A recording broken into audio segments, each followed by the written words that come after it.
일본 정부가 또 쓸데없는 자존심을 부리고 나섰습니다. 죽기보다 싫은 것이 한국에 밀리는 것, 한국의 잘못을 인정하는 것인가 봅니다. 25일 일본 교도통신에 따르면 일본 정부는 한국 대법원 판결에 따른 징용기업의 압류자산 현금화를 막기 위한 대책을 본격적으로 논의 중이라고 합니다.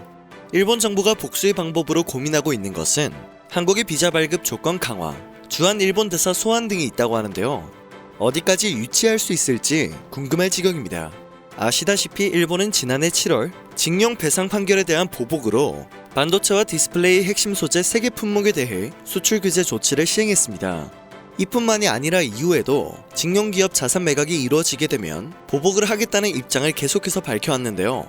일본 정부는 한국 법원이 매각 명령을 내리기 위해 요구되는 자산 압류 절차가 8월 4일쯤 완료될 것으로 예측하고 있다고 합니다. 이날 이후 현금화 가능성이 높다고 판단하고 있는 것이죠. 일본 정부는 이에 맞춰 정보를 수집하고 대책을 마련하고 있는 것으로 보입니다. 4억을 주기 싫어서 수천억의 손해를 감수하는 모습, 그에 대해 보복 방법까지 고려하고 있는 모습에 없던 정마저 다 떨어지는 기분이네요. 일본의 전범기업인 일본제철은 지난 2018년 10월 한국 대법원으로부터 이춘식 할아버지 등 일제강점기 강제징용 피해자 4명에게 1억 원씩의 배상금을 각각 지급하라는 판결을 받았는데요. 여전히 이행을 거부해오고 있습니다. 하다못한 피해자들은 작년 5월 한국 내 자산에 대한 압류 및 매각 명령을 신청했는데요. 이후 최근 한국 법원은 일본제철의 자산 압류 명령 서류 등에 대한 공시송달 결정을 내렸습니다. 공시송달이란 주소가 불명하거나 수령을 거부하는 등의 이유로 법원이 보낸 서류가 소송 당사자에게 송달되지 않았을 때 일정 기간 해당 서류를 보관하며 찾아가라는 공지를 한 뒤 그 기간이 지나면 서류가 당사자에게 송달된 것으로 간주하는 제도를 말합니다. 배째라 심보로 배상금 지급 판결 이행을 거부해오던 일본제철이 이제 더 이상 시간을 끌지 못하게 된 것입니다. 8월 4일 0시가 지나면 일본제철의 실제 수령 여부와 상관없이 결정문의 송달 효력이 발생하게 됩니다. 이렇게 되면 곧 한국 법원에 압류되어 있는 일본제철의 한국 내 자산인 P&R 주식 19만 4,794주에 대한 강제 매각 및 현금화가 가능해집니다. 속이 다 시원하죠.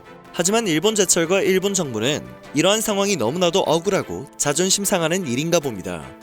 일본 정부는 이를 막기 위한 압박 조치를 검토하고 있습니다. 또 앞서 언급했던 것과 같이 매각이 이루어질 경우 보복을 할 조치로 다양한 방안을 검토하고 있습니다. 여행 목적의 단기 체류 비자 면제를 중단하고 다른 비자들도 신청 조건을 강화하는 방안이 가장 유력한데요. 한일 양국 관계의 악화는 한국의 책임이 있다고 전가를 할 것이 뻔해 보이는 상황입니다. 하지만 이미 일본 정부는 바이러스 감염증으로 인해 한국인 입국을 제한해 두었습니다. 현재 비자 조건을 강화시킨다 한들 그닥 큰 영향이 있을까 싶습니다. 이러한 소식을 접한 한국 네티즌들은 비자고 뭐고 오라고 해도 안 간다. 뭐든 해봐라. 똘똘 뭉쳐서 다 반격하면 된다. 남의 나라 사법부에 개입을 하는 것부터가 잘못됐다와 같은 반응을 보이고 있습니다. 또 일본 정부는 외교적으로 도미타 고지 주한 일본 대사를 이용하는 방안도 검토하고 있는데요. 검토하는 내용이 굉장히 악랄합니다. 일본은 주한 일본 대사의 복귀 시기를 정하지 않은 채 무기한 소환하는 방법을 검토하고 있다고 합니다.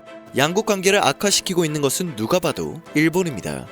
교도통신에 따르면 일본 정부는 경제면에 있어서도 보복 방안을 찾고 있다고 하는데요. 현재까지는 한국 제품에 대한 추가 관세와 송금 제한이 논의되고 있다고 합니다.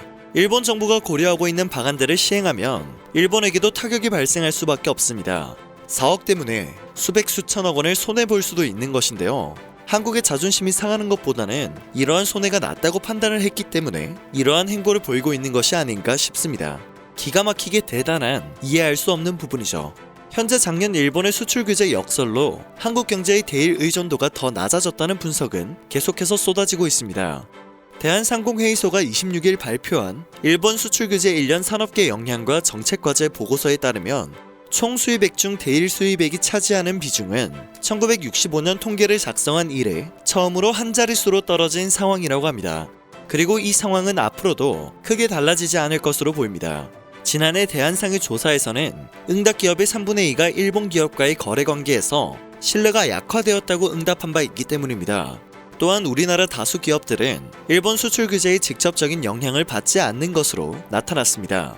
반대로 일본 기업들은 엄청난 영향을 받았다는 증거가 통계로 분석되고 있죠. 그럼에도 일본 정부는 또 한 번 한국에 대한 보복을 계획하고 나섰습니다. 보복 계획에도 눈 하나 깜짝하지 않을 수 있는 우리나라의 현재 상황이 매우 다행스럽습니다. 또 과거와는 다르게 일본의 어그로에 휘둘리지 않는 우리나라가 자랑스럽게 느껴지네요. 오늘 전해드릴 소식은 여기까지입니다. 유익하게 봐주셨다면 그것만으로도 감사드립니다. 전 세계의 소식들을 이해하기 쉽게 전해드리는 로버튜브가 되겠습니다.